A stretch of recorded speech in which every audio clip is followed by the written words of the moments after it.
Di awal film kita diperlihatkan sepasang kekasih yang terlihat sangat bahagia sedang melangsungkan sebuah pernikahan. Mempelai pria bernama David dan istrinya yang bernama Kanika. David adalah seorang pria yang berprofesi sebagai fotografer wedding profesional dan Kanika bekerja sebagai seorang pramugari. Setelah sudah resmi menikah, David terlihat sedang mendapat job baru dari salah satu kliennya yang juga akan menyelenggarakan pernikahannya mereka. Setelah melihat sampel video pernikahan David sendiri sebagai contoh, kliennya itu pun tampak tertarik untuk menggunakan jasa David. Di acara ulang tahun David, berniat untuk memberikan surprise, ia pun dikejutkan oleh kedatangan Kanika istrinya saat malam itu. Padahal setahu David, Kanika istrinya tidak akan bisa datang ke acara ulang tahunnya karena terlalu sibuk bekerja. Namun Kanika yang berprofesi sebagai pramugari menyempatkan datang ke hari ulang tahun suaminya itu. Dan sebagai kado spesial, karena sama-sama sudah terlalu sibuk bekerja, tentu saja di tengah-tengah acara, Kanika pun langsung mempersembahkan gunung salju dan lembah jurang Mount Everest-nya untuk didaki dan diteliti oleh David suaminya itu. David yang melihat puncak gunung Mount Everest tertampang di hadapan mukanya, ia pun dengan riang gembira meneliti keindahan dan keasrian gunung Everest milik istrinya. Lalu setelah fotografer National Geographic Geostrom ini menyelesaikan tugas pendakiannya, beberapa hari setelah itu, nasib sial malah menimpa David saat salah satu karyawannya lalai menjaga file kliennya itu, yang dimana itu membuat foto dan video pernikahan dari kliennya lenyap tak berbekas. Dan sebagai gantinya, kliennya malah menuntut perusahaan David senilai 10 juta peso Filipin atau setara 2.963.723.072 rupiah pada kurs mata uang hari ini nih. Mantap nih gua nih. Gak tahu gua dulu kerja di bank ya, jadi security. Yang dimana itu membuat David terpaksa harus menjual semua equipment atau peralatan usaha yang ia punya, membuat David kehilangan karirnya karena perusahaannya yang sudah bangkrut.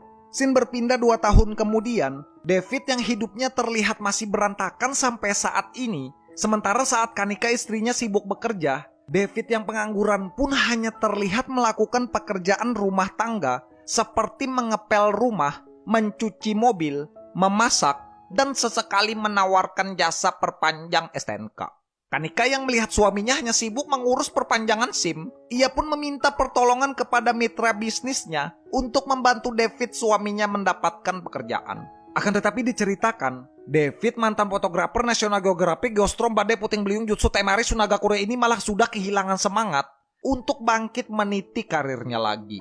Benang merah pemicu masalah pun dimulai saat suatu malam, tidak dengan suaminya sendiri, Kanika malah bermimpi adegan cangkul-cangkul dengan seorang pilot satu maskapai dengannya yang bernama Stephen. Di pekerjaan, meskipun Stephen Chow sang pilot selalu terlihat memberikan perhatian yang lebih kepada Kanika, istri fotografer Geostrom ini malah selalu menyanggah semua cibiran temannya kalau ia sedang dekat dengan pilot itu. Stephen Chow, karena sudah menguasai segala macam ilmu Kung Fu Hustle dan tidak takut dengan apapun, ia yang mengetahui kalau Kanika sudah mempunyai suami, malah nekat mengantarkan Kanika untuk pulang ke rumah saat selesai dinas. David sang fotografer Geostrom Puting Beliung, saat melihat istrinya diantarkan seorang ahli kungfu temannya, kecurigaannya pun bertambah kepada istrinya itu saat istrinya menolak ketika ia hendak minta cangkul-cangkul di bawah shower. Lalu saat sudah ingin bersiap tidur, hal yang tidak diinginkan David pun ternyata benar adanya saat ia mendapati teks mesra di handphone istrinya itu dengan Stephen sang ahli kungfu. Lalu saat David memutuskan untuk ikut ke acara dinner yang diadakan oleh Stephen, David yang melihat istrinya senyum-senyum manja saat menatap pilot ini bercerita, hal itu pun menjadi alasan mereka bertengkar hebat saat sudah pulang ke rumah. Tuduhan David yang mengatakan kalau Kanika sudah cangkul-cangkul dengan Stephen pilot yang lihai kungfu sontak membuat Kanika murka mendengarnya.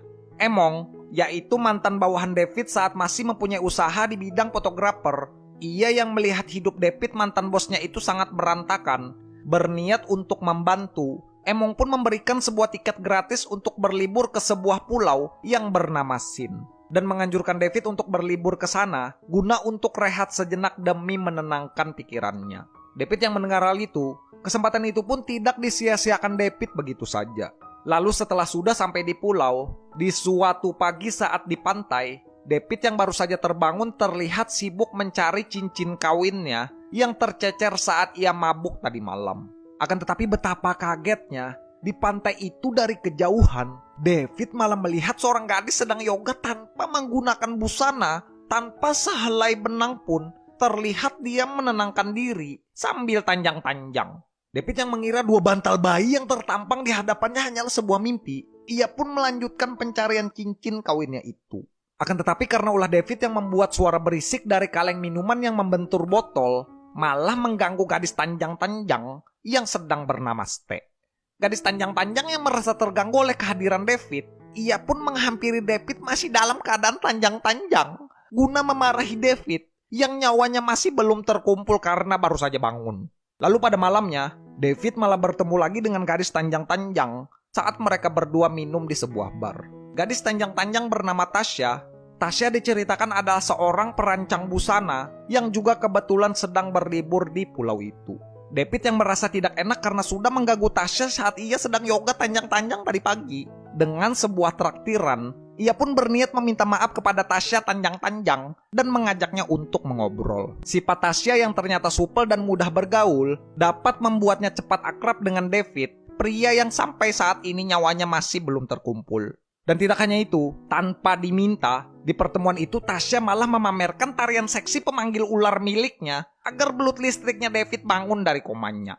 Lalu setelah semua spesies ular sudah terlihat berkumpul, di hari-hari berikutnya, hubungan pawang ular dan fotografer National Geographic ini pun semakin dekat setiap waktunya. Dari berendam kaki bersama sampai berendam mandi bersama. Nih gue yakin sebentar lagi keluar ular nih ya. Keluar ular dan naga nih dari kolam ini nih. Tunggu sebentar lagi nih. Di sisi lain, Stephen ahli segala kungfu yang melihat ada celah di hubungan Kanika dan suaminya, ia pun mengambil kesempatan itu untuk mendekati Kanika sang pramugari. Hanya bermodalkan wawasan ilmu pengetahuan mempelajari kungfu dan kata-kata yang bijak untuk mendapatkan hati Kanika, dengan tangan kosong, Stephen pun mencoba mendaki gunung salju Kanika, meskipun hanya setapak demi setapak.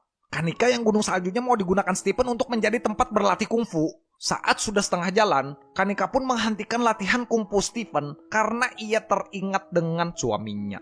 Berbeda dengan istrinya, di pulau, David sang suami malah sibuk berusaha untuk menjadi super saya, untuk cangkul-cangkul dengan pawang ular tanpa henti-hentinya.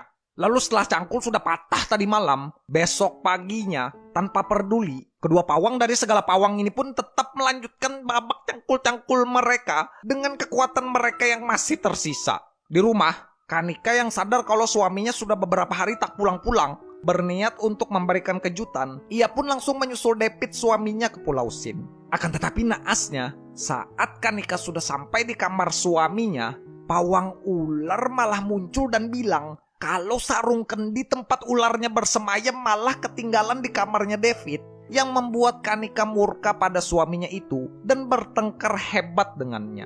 Tasya, penjinak ular dari segala macam ular, ia pun mengamuk dengan hebat di kamarnya karena merasa kedatangan Kanika akan mengganggu hubungan kedekatannya dengan David. Dan dengan senyuman yang palsu, Tasya pun terlihat berpura-pura menerima ajakan David saat David yang ingin berteman saja dengannya. Lalu diperlihatkan David dan Kanika yang sama-sama curhat kepada sahabatnya mereka tentang betapa mereka masih sangat mencintai satu sama lain. Dan karena kuatnya keinginan mereka untuk memperbaiki keadaan rumah tangganya dengan menerjang hujan deras, Kanika pun langsung menemui suaminya itu untuk mengajaknya kembali rujuk. David yang juga masih sangat mencintai istrinya, ia pun langsung memeluk erat istrinya yang sudah datang menghampirinya itu. Lalu tanpa menunggu aba-aba, tentu saja pasangan suami istri ini pun langsung melakukan adegan cangkul-cangkul mereka yang sudah lama tidak terrealisasi. Sikap aneh pawang ular pun mulai terlihat saat ia mencari informasi tentang Kanika. Guna berniat untuk menemuinya, ia pun dengan sengaja mendaftar sebagai member geng kapak Kungfu Hustle grup yoga yang diikuti oleh Kanika. Kanika yang merasa terganggu dengan kehadiran pawang ular yang menyelingkuhi suaminya, ia pun langsung memperingatkan pawang ular agar tidak mengganggu rumah tangganya lagi. Pawang ular yang merasa sudah menguasai semua jenis spesies ular di dunia tanpa takut, ia malah menantang balik tentang ucapannya Kanika. Akal bulus pawang ular pun berhasil membuat Kanika cemburu kepada suaminya saat ia mengirimkan kamera baru untuk David. David yang menyangka kalau kamera itu adalah hadiah dari istrinya, ia pun sontak terdiam saat Kanika bilang kalau itu bukanlah pemberian darinya. Dan Tasya juga diceritakan berhasil membuat David untuk stay di rumahnya saat ia terlihat dikasari oleh suaminya. Di sisi lain, Kanika yang menemui suaminya Tasya di studio tatonya mendengar hal yang sangat mengejutkan, yang dimana ternyata bukan suaminya lah yang mengasari Tasya, akan tetapi itu hanya rekayasa Tasya saja berpura-pura mendapat kekerasan dari suaminya saat mendengar David datang ke rumahnya. Suami Tasya bilang kalau istrinya itu mengalami gangguan jiwa, yang dimana Tasya pawang ular selalu merasa cemburu dengan siapapun. Dan sekarang David suaminya Kanika adalah calon korban berikutnya dari obsesi menyimpang istrinya itu.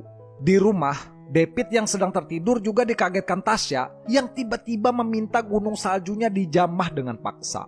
David yang tahu itu, tentu saja ia menolak pergi setelah itu karena David menganggap Tasya bukanlah seorang wanita yang normal. Nasib naas pun menghampiri suami Tasya. Sesaat setelah Kanika pulang, Tasya malah datang ke tempat kerja suaminya dan menghabisi suaminya itu sendiri.